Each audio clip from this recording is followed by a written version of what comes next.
Olá, você é bem-vindo a mais um programa. Nesse programa que estamos abordando o assunto política, um assunto tão importante para a nossa comunidade cristã, evangélicos e também no entorno dela. É importante que você saiba quem faz, onde faz, como correr atrás de alguma coisa que você está precisando. Você é bem-vindo a mais um Conexão Getsemane.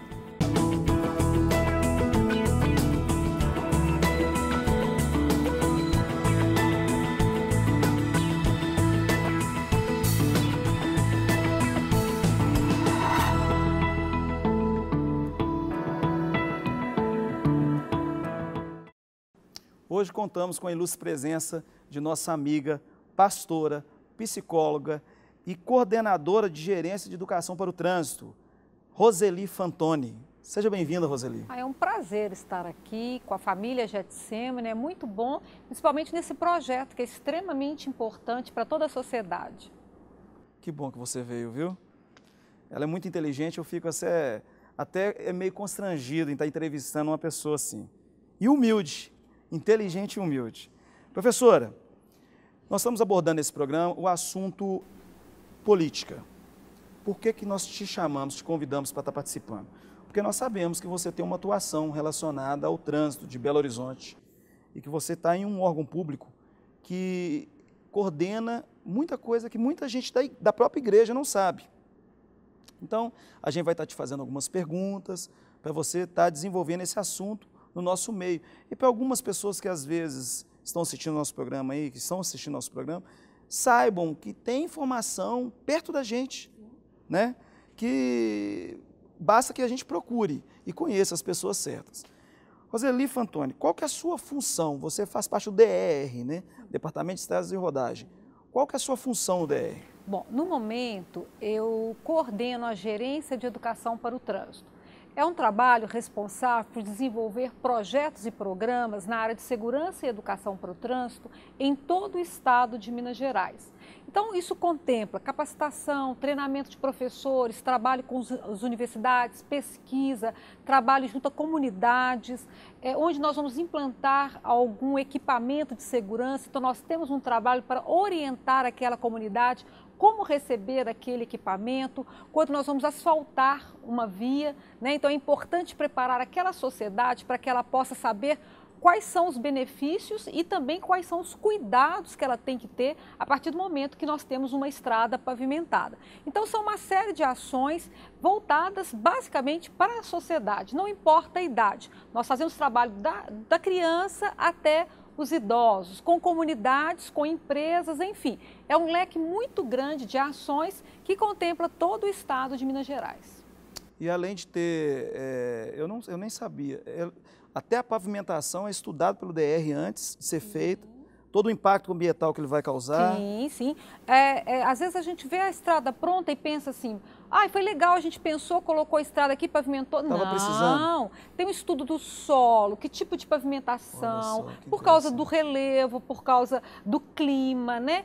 Se tem escoamento, necessidade de escoamento de água, se tem algum impacto ambiental, se é uma área de preservação. Então, enfim, são vários estudos, né, que contemplam a questão da segurança, a questão do meio ambiente e a parte que me cabe, que é da educação. Como preparar essa comunidade para receber esse benefício, né, que é a questão da estrada, que leva pessoas, né, e é tão importante, fundamental para a cidadania do mineiro. Olha, para você ver, é muito complexo o assunto. Roseli, você além dessa atuação profissional, você tem uma atuação dentro da igreja, e da igreja Getsemane. Qual que é a sua atuação na igreja? Eu costumo dizer que eu tenho mais tempo de igreja do que o pastor Jorge. É mesmo? Não me achem tão velha, ou então eu estou até bem, né? Mas bem. enfim, atualmente eu estou trabalhando com os jovens, né? Eu sou conselheira da mocidade e atendo os jovens, converso com os jovens, estou sempre disponível, né? Porque de repente eles querem simplesmente conversar ou ter alguma orientação em alguma diretriz, ou na área profissional, ou na área emocional, na área sentimental, né? Sentimental e a gente conversa, a gente bate um papo, né? Então é uma experiência extremamente interessante. Que legal. Inclusive, as suas pregações são muito boas. Eu vi uma pregação da pastora, que ela vai lembrar aqui agora, a pregação descer do salto. Isso é muito importante. Nós, às vezes, precisamos descer do salto. O que é descer do salto? literalmente esse salto, né? Mas não é. É descer daquela postura de achar que você está superior ao outro, né? E ficar numa postura de que você está submisso a alguém maior, que é Deus. Ser servo, né? E ser servo. E às vezes a gente precisa de alguém falar assim, olha, desce do salto, né? Veja num patamar em que as pessoas estão, para que você possa realmente enxergar e ver a ação de Deus na sua vida. Amém. Só um pedacinho, tá? Depois, se você quiser mais, você vai ter que procurar ela. Roseli, o que você acha dos representantes da igreja? Como a série nossa hoje está falando sobre política, o que você acha do representante da igreja na política? A primeira parte da pergunta. E a segunda parte da pergunta é o seguinte, política e igreja combinam? Tá. Bom, eu acho muito importante termos representante, porque o ser humano, ele é um ser político. Então, nós convivemos e vivemos numa cidade, numa comunidade, no país, e as relações, elas são estritamente necessárias, e esse convívio social é necessário, e para que isso ocorra de uma forma ok, de uma forma cidadã, é fundamental que a gente manifeste os nossos interesses, né? E tenhamos pessoas que também possam estar em posição de falar aquilo que a gente gostaria que fosse falado, né? Então, eu penso que é muito importante a participação da igreja, da sociedade como um todo, a gente está falando da igreja, mas a sociedade, né? Procurando saber o que está acontecendo, quem são as pessoas, cobrando, porque eu penso que só assim nós conseguiremos um país melhor, um país mais democrático, um país mais cidadão. Inclusive, você já falou comigo uma vez, nas nossas conversas de bastidores, que a questão do representante da determinada comunidade, ou então ele se fazer depois parte daquela comunidade para ser um representante. Tem uma diferença entre isso, não tem? Sim. Quando você constrói, vamos falar construir, ou quando você está junto desse representante, você consegue com que ele tenha mais comprometimento com o grupo. E nós precisamos cada vez mais de terem pessoas comprometidas com a ação, comprometidas com a igreja, comprometidas com aquilo que a igreja propõe. E quando você tem essa pessoa mais próxima, você pode cobrar dela.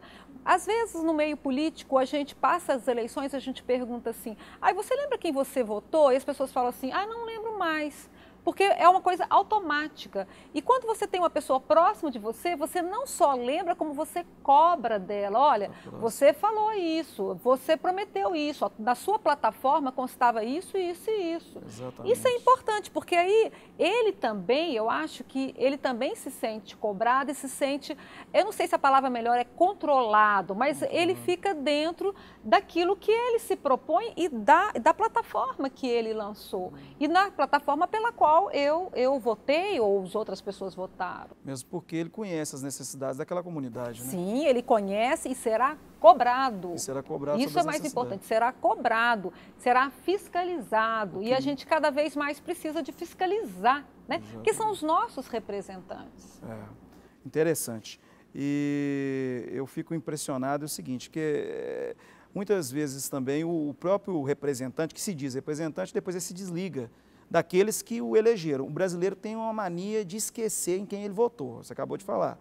A senhora acabou de falar que ele tem a mania realmente de esquecer. Então, parece que o representante já está tão acostumado com isso que ele mesmo se desliga. Ele fala, não, eu precisei na eleição. Agora eu estou eleito, de repente eu não preciso mais. Infelizmente, não são todos, né? Por isso que o pastor Jorge sempre fala que a igreja, quando ela vai apoiar, tem que ter um estudo, tem que ter um preparo, né? Parece que ele tem isso na igreja de visão.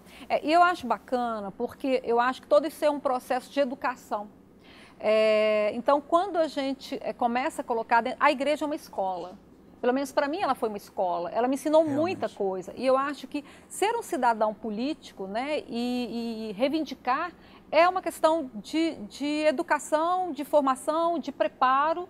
E eu acho que isso a gente tem feito. E é possível que cada vez mais desenvolver esse interesse pela questão política, o interesse pelas nossas questões. Nós estamos vendo hoje, por exemplo, estamos com dificuldade na questão da água, estamos com dificuldade na questão da luz, estamos com dificuldade na questão do petróleo, na questão de transporte, que é alguma coisa que está bem dentro daquilo que eu trabalho, né? E isso tem toda uma história, né? E eu acho que essa história, ela só pode ser mudada se nós interferirmos nessa história, né? Interferimos como? Sendo pessoas que se posicionam, que cobram, que são politicamente ativas.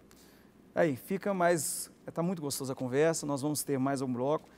Conto com você, continue aí na TV, não saia. No próximo bloco, mais perguntas interessantes.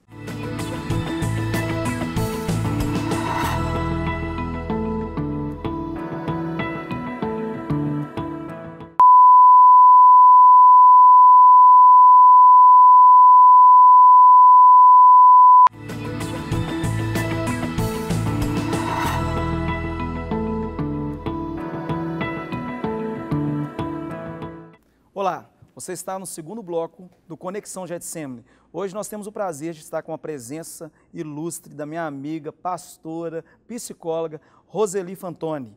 Excelente pessoa e ela está dando algumas dicas relacionadas à política, principalmente na questão do trânsito, falando de Jesus, falando de Deus.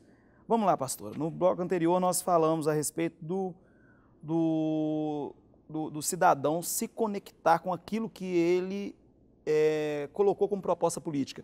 Sendo assim, ele está cobrando, está fiscalizando, e daqueles que ele colocou como representantes políticos dele, o que ele prometeu, né? O que o político prometeu antes de ser eleito. Agora me fala uma coisa, você, como uma das pessoas que coordena um órgão até público, né? Você tem recebido o real, você falou sobre a principal atuação sua hoje, é no trânsito. Sim. Existe um apoio político para você em relação aos problemas do dia a dia do trânsito? Como que funciona esse apoio?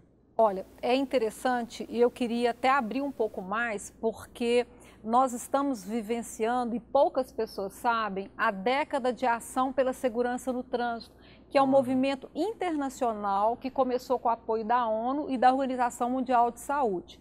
E esse movimento ele tem como propósito reduzir em 50% o número de mortos no trânsito no mundo. E o país, como ele está ligado, né, à Organização das Nações Unidas, ele também tem esse propósito. Então eu gostaria até de pensar essa questão, responder essa questão, dizendo que esse é um problema nacional. E nós temos muita dificuldade em relação a isso. Foi feito um propósito, né, uma cartilha com a série de ações previstas e nós sabemos que poucas coisas foram feitas com a iniciativa de reduzir esse número de mortos. Nós teremos agora em novembro um encontro internacional que vai acontecer em Brasília com vários representantes do mundo, dos países, e eles vêm discutir e avaliar como está acontecendo, o que tem sido feito, o que o Brasil fez e os outros países. É lógico que nós temos algumas coisas interessantes para contar. Por exemplo, nós temos a lei seca, nós temos uma secretaria de mobilidade, nós temos algumas coisas que são bacanas, né? Mas nós temos muita coisa ainda, porque me assusta muito, por exemplo, não saber exatamente quantas pessoas morrem no trânsito hoje. Então se fala 50 mil pessoas, 43 mil pessoas por ano, mas nós não sabemos exatamente, né? Nós temos uma diferença muito grande entre, por exemplo, dados do DPVAT, que é aquele seguro que a gente paga de automóvel, em relação a dados do DataSUS, que é a estatística que nós temos da saúde, e em relação a dados dos boletins de ocorrência da polícia. Então, quando a gente não sabe os nossos mortos, como que a gente pode trabalhar em políticas públicas se a gente não sabe exatamente sobre isso? Então, como educadora de trânsito, eu acredito que tivemos algumas coisas positivas, mas que nós temos ainda muitos e muitos quilômetros a percorrer para que nós possamos ter realmente assim, o Brasil engajado naquilo que se propõe há décadas, que é reduzir em 50% o nosso número de mortos, né? E me entristece muito isso, porque nós estamos ouvindo falar agora em uma catástrofe, né? Eu ia até citá-la. Exatamente, uma catástrofe no Nepal, onde um fenômeno que é da natureza, né, que não tem como você saber o que vai acontecer, e que está todo mundo focado e triste. Por causa daquelas mortes. Por causa das mortes, né? E nós temos um problema deste no Brasil. No dia a dia, né? Então, o que morreu lá e o que vai morrer ainda, porque ainda estão sendo feitos levantamentos, nós perdemos assim por mês. E tudo bem, e as coisas passam, porque a gente acostuma com isso, né? Aquilo ali é uma tragédia localizada, então as luzes estão sobre o Nepal nesse momento, né? E no Brasil a coisa vai acontecendo, morre o João, morre a Maria, morre o Antônio, né? De vez em quando cai um ônibus, aí morrem 10 pessoas, aí assusta um pouquinho mais, mas nós sabemos que as pessoas morrem por dia e várias por dia. Então, isso é preocupante. Então, todas as vezes que eu falo dessa questão de trânsito, eu não tenho uma paz, assim, porque eu acho que nós temos que fazer muita coisa. Eu acho que é uma responsabilidade não só minha, como técnica, que preocupa e atua nessa área, mas é uma preocupação que eu acho que você que está nos ouvindo tem que ter, e você tem que tomar, né, os seus cuidados, você tem que ser um bom exemplo no trânsito, você tem que respeitar, você tem que levar essa mensagem, expandir essa mensagem e, lógico, também cobrar essa mensagem, mas também não adianta cobrar se você não está tendo um comportamento. Eu acho que é uma reflexão pessoal que extrapola para a sociedade. Eu até levantei essa questão pelo seguinte, eu já ouvi numa conversa informal com um político, até famoso, que o povo não se interessa. O povo, infelizmente, não se interessa por esse assunto. Você sabe, Welbert, que o povo não está esquentando a cabeça com o trânsito e você deve bater de frente com isso constantemente. Constantemente. Eu estou sempre brigando no bom sentido, né? Porque o nosso papel é exatamente, às vezes, incomodar, cutucar para que as pessoas possam pensar. Realmente, trânsito, às vezes, a gente acredita que não está muito no foco, né? E é muito interessante porque ninguém vive sem deslocar. Exatamente. Às vezes as pessoas acham que trânsito está relacionado só às pessoas que têm carro. Não é isso, né? Se você vai comprar, se você vai ir à igreja, se você vai votar, se você vai ao médico, se você vai ao dentista, você desloca. E não importa se é de carro, é a pé, de bicicleta, você precisa de deslocar para você sobreviver, para você socializar, para você conviver com as pessoas. Enfim, o trânsito, ele faz parte do nosso dia a dia. E eu costumo dizer que o ser humano, ele foi evoluindo na medida que ele foi deslocando. Então, ele foi procurando lugares melhores, ele foi plantar, então ele foi vendo a terra que é melhor. À medida que ele foi deslocando, ele foi transitando, ele foi vivendo melhor e se adaptando melhor e foi desenvolvendo. E isso é muito bom, é fundamental. Só que nós precisamos ter um cuidado maior nesse deslocamento, um cuidado maior nas políticas públicas voltadas a esse deslocamento, né? E um cuidado maior com as pessoas. Eu acho que não dá mais para a gente pensar assim, poxa, morre 50 mil, poxa, 50 mil são muitas pessoas, são muitas famílias. E aí eu vou falar uma coisa que vai assustar. Olha, se morrem 50 mil, vamos falar 50 mil, vocês podem ter certos que esse número, ele triplica, quadriplica de pessoas que ficam incapacitadas, que ficam no hospital, que a família tem que cuidar, né? Um pai de família, porque a maioria dessas pessoas que ficam incapacitadas são homens em torno dos 25 anos, 30 anos, ou seja, geralmente tem uma família, tem um filho. Desestrutura a família toda. Desestrutura a família toda. Então, eu acho que a igreja ela tem que se preocupar com isso, ela tem que se posicionar em relação a isso, ela tem que ser mais proativa em relação a essas questões. A igreja Getsemane, com o apoio do pastor Jorge sempre fala sobre isso, né? Ele levanta essa bandeira assim, assustadoramente. Cinto de segurança, não jogar papel na rua, exemplos do trânsito mesmo. Né? Respeitar um sinal amarelo, respeitar a faixa de pedestre. O pastor Jorge sempre está falando isso. E eu achei até legal que parece que você fez um congresso na Getsemane, participou de um congresso que teve um stand. Foi muito bacana.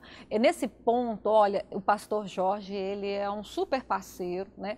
Porque ele abre as portas, ele abre às vezes as portas para que eu possa falar a respeito, para que eu possa distribuir um material educativo e informativo. Ele tem uma preocupação com a segurança, porque infelizmente nós já tivemos pessoas muito queridas na igreja que morreram vítimas de acidentes de trânsito.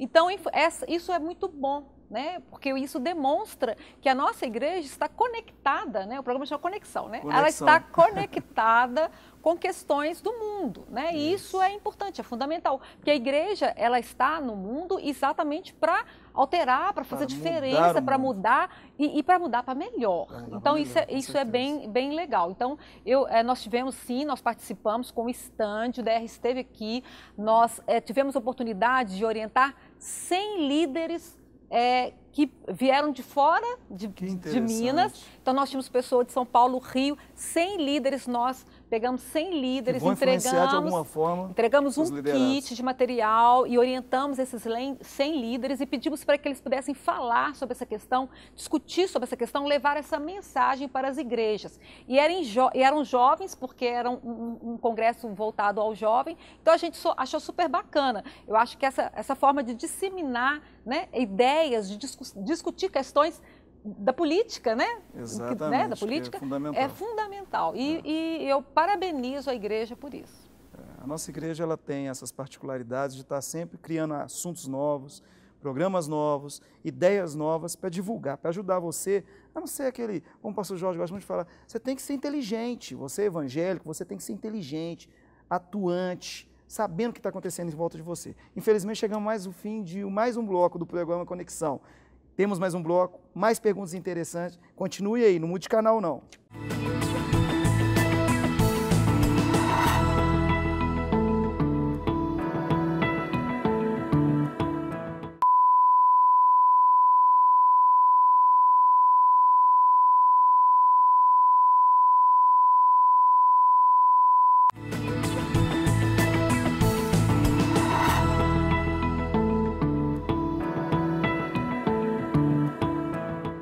Olá, você é bem-vindo a mais um bloco do Conexão Getsemane. Nesse bloco, nós vamos falar mais algumas perguntas com a nossa convidada especial, Roseline Fantoni, que é coordenadora do DR, está dando aqui uma aula sobre cidadania, sobre trânsito e também sobre ser cristão informado. Não é, professora? E ser cristão informado, já que você me deu essa abertura, é um cristão cidadão no trânsito que respeita as regras. Amém. Eu fico tão triste quando às vezes eu vejo aquele adesivo, Meu né? Deus. Ai, no carro, mas não dá seta, para em local proibido, parem sobre a faixa, não deixa o pedestre, não dá prioridade ao pedestre, joga lixo pela janela. Aí eu fico muito triste. Conversa no celular. Não necessariamente, às vezes o carro, né? Não é, a gente sabe que às vezes o carro não é de alguém, de um cristão. Mas se for, eu já falo aqui, por favor, nos ajude. É o recado aí. Como educador, né? Respeite as regras, as normas, seja um multiplicador, né, do trânsito seguro e educado. Seja realmente, né, um exemplo de Jesus, no trânsito principalmente também. Roseli, no bloco anterior nós falamos sobre as questões da educação. No primeiro bloco foram outros assuntos também muito interessantes, conectando o assunto cristão ao trânsito, à política. E aí vem uma pergunta, você está lá hoje no DR, o DR coordena muita coisa, muita gente que está em casa quer saber o que é a função do DR. Porque mistura um pouco com o BH Trans, mistura um pouco com os órgãos, com a Polícia Militar e acaba não sabendo o que é, né? Por exemplo, eu vou te fazer uma pergunta para a gente dar a abertura nisso. As ciclovias foram criadas em Belo Horizonte. Eu já ouvi pessoas falando até que elas não vêm de lugar nenhum e não levam a lugar algum. Algumas pessoas, até, você me corrija se estiverem mal informadas. E eu vi que em alguns pontos elas atrapalharam realmente o trânsito. E em outros pontos, por exemplo, está no morro. Como que funciona? Quem projetou? Isso foi um erro de projeto? Ou isso é a própria população que ainda não está sabendo utilizar? Dá uma dica para a gente sobre isso, como que funciona? Bom, a nossa área de atuação, ela é em relação ao Estado, né? Então, cabe ao município trabalhar com as questões da ciclovia na sua área de responsabilidade, que são as cidades. Então, a ciclovia, no caso de Belo Horizonte, a responsabilidade é da prefeitura, não é do órgão de trânsito estadual como o DR. Mas você colocou uma questão da ciclovia, eu acho que é interessante a gente discutir sobre isso, porque é uma necessidade e a gente pode até falar assim, existe uma tendência, né, de colocar ou implantar ciclovias nas cidades. Por quê? A ciclovia era extremamente importante, mas ela tem que ter alguns cuidados. Então, se você pensar bem, a ciclovia ela é excelente para a saúde, porque a pessoa ela pratica um esporte, ela não polui, né? Então, essa poluição que nós temos de carros, de veículos, que às vezes você tem um veículo com uma pessoa, o que mais acontece? 2 pessoas no máximo. Às vezes a gente tem a ideia errada de achar que a moto polui menos, mas a moto polui proporcionalmente mais que o carro. É mesmo? Mais do que o carro. Então, o ideal seria o quê? O ideal seria que nós tivéssemos ciclovia mas projetadas com segurança para que pudesse viabilizar a pessoa deslocar, né, e tendo a sua vida protegida. Eu me preocupo muito com as ciclovias. Eu acho que é uma tendência, eu acho que é uma necessidade e nós vamos caminhar para isso, mas me preocupo porque hoje nós não temos muita segurança para o ciclista. E o próprio ciclista, e você falou uma outra questão de saber utilizar, muitas vezes ele não sabe, porque olha só, você que está nos ouvindo, se você tem carteira de habilitação, você passou por um centro de formação de condutor, uma autoescola. Mas se você é um ciclista, quem te ensinou? Quais as regras de trânsito? E na medida que ele está circulando numa via, ele tem que respeitar as regras de trânsito, porque ele, né, é um veículo de propulsão humana. Só que ele aprende aonde? Ele aprende na vida, né? Ele não aprende na escola, ele não tem uma escola. Então, é necessário, né, que junto com a ciclovia, que venha também todo um processo de orientação, de educação, de formação dessa pessoa para que ela possa utilizar de forma adequada a bicicleta. Em alguns países da Europa, nós vamos ver que a bicicleta é o grande lance do momento, né? Porque ela é ecologicamente correta. E eu acho que seria interessante. Agora, é lógico que não dá para a gente pensar na nossa cidade, por exemplo, usar a bicicleta em todo local. Nós temos uma topografia bem difícil, né? Muitas montanhas, né? Uma cidade que ela, apesar de ser nova, né? Para se você implantar a ciclovia, você tem que adaptar, né, o traçado urbano, e isso é complexo, isso é difícil. Mas a exemplo de outros países, nós vamos ter que começar a organizar isso. E junto com isso, voltando, nós vamos ter que começar a preparar as pessoas para utilizar. Aí a educação para o trânsito, que deve ser implementada de acordo com o Código de Trânsito Brasileiro, aí eu vou voltar lá na política. Está no código que a educação deve ser implementada da pré-escola ao ensino superior, mas isso ainda não saiu do papel.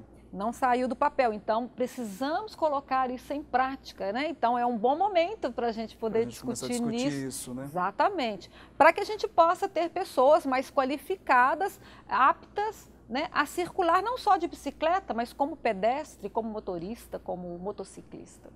Muito interessante, gostei muito da informação, principalmente da questão do paralelo que você fez entre o ciclista não ter a formação. Sim, gostei muito. Ele não tem. O pastor Jorge sempre fala de um cargo ocupado pela senhora, que houve uma disputa muito grande, a gente está fazendo já o fechamento da entrevista, e eu queria que você falasse um pouquinho dessa experiência, porque ele sempre cita lá na frente do culto, fala, olha, porque teve que conseguir um grande desafio, para a gente deixar para a pessoa de casa também essa mensagem para fechar esse programa. Olha, eu tive 2 desafios que são bastante interessantes que eu gostaria de compartilhar rapidinho. Primeiro, um desafio foi numa reunião que foi feita sobre missões. Eu sempre digo para as pessoas, se elas querem ter mais dinheiro, que elas investam mais em missões, porque missão, para mim, todas as vezes que eu trabalho e atuo alguma vez na missão, eu fico com mais dinheiro. Próspero, então, mais próspera a palavra. Então, eu tive uma oportunidade que nós estávamos fazendo um encontro missionário na igreja e o pastor, ele fez um desafio para que a gente pudesse ofertar para missões e eu fiz, e era muito interessante porque você escrevia no papelzinho assim, olha, quanto que você vai ofertar? E uma pessoa pegava e recolhia essas informações e fazia um levantamento, olha, a igreja ela tem o propósito de ofertar tanto por missões. E eu coloquei um tanto, vamos imaginar que hoje eu ganhasse R$100, só para você ter uma ideia. Entendi. Eu coloquei assim, 1.000. Deus falou assim, põe 1.000. Depois 1.000. E aí a pessoa que estava recolhendo os papeizinhos para fazer o levantamento me conhecia. Aí ela falou assim, voltou lá e falou assim, Roseli, você... Colocou um 0 a mais. Você colocou aqui a mais. Foi mesmo, Roseli, você pôs a mais aqui, conserta aqui. Aí eu, não, é 1.000. Aí ele falou assim, tá. Ele ficou sem graça, né? Tá, né? É doida, né? É doida. Aí pegou, recolheu, foi lá, tô pacando. O que aconteceu? Passado um tempo, eu não tinha perspectiva de receber um cargo onde eu trabalho e, assim, rapidamente essa perspectiva chegou nas minhas mãos. Que bênção. E aí o mais bacana é porque Deus nunca fica devendo nada pra gente, né? Exatamente. Então, dos 1.000, eu passei a ganhar 2.000, porque eram 1.000 que eu tinha. Foi uma poupança, como diz o pastor Jorge, foi uma poupança. Mais 1.000 que eu não tinha a mínima ideia, porque teria? imagina, é como se eu ganhasse 100. Então eu fiquei rica, né, gente? Fiquei, né? Com então, certeza. assim, é uma bênção de Deus. Então eu falo, olha, investir em missões é uma coisa muito bacana. E outra coisa também bastante interessante também que ocorreu, foi que eu vendo o pastor contar esse caso, eu falei assim, nossa, esse caso já está antigo. Oh Deus, eu preciso de ter uma bênção diferente porque o pastor contar. E foi exatamente isso, numa oportunidade que eu passei por um outro cargo, também sem pedir, porque a gente não precisa. Não precisa de pedir, não precisa ir atrás, as portas abrem, né? E aí eu consegui também uma promoção, e aí a gente tem como testemunho de que quando a gente trabalha nas coisas do Senhor, a gente se envolve nas coisas do Senhor, mas com dedicação, fazendo o melhor que a gente tem, o Senhor não vai dever nada, Ele vai abrir a porta e vai derramar bênçãos sem medidas. Derramou na minha vida, vai derramar na sua vida, vai derramar na vida daqueles que têm fé e acreditam no Senhor. Por que eu te pedi para falar isso? Porque nós estamos ouvindo muito falar de crise e nós não devemos estar em crise, você deve estar em Cristo, não é isso? E eu vou deixar uma palavra rapidinho, um versículo que eu vou ler para vocês, que está em Provérbios, capítulo 10, versículo 4. O que trabalha com mão enganosa empobrece, mas a mão dos diligentes enriquece. O que significa isso? Que você ficar em casa, desanimado, desistindo por causa das notícias que você está ouvindo, você vai cada vez empobrecer, ao contrário da pastora, empobrecer mais. Agora, fazendo tudo que ela já te contou aqui, correndo atrás, investindo em carreira, nos estudos, no seu sonho e confiando que Deus não fica te devendo nada, você vai com certeza prosperar e enriquecer, né? Foi com muito prazer que nós terminamos mais um programa Conexão Getsemane e espero você no próximo, nessa série política que está cada vez melhor, cada vez melhor. Agradeço também a equipe que está conosco aqui. Deus te abençoe, em nome de Jesus.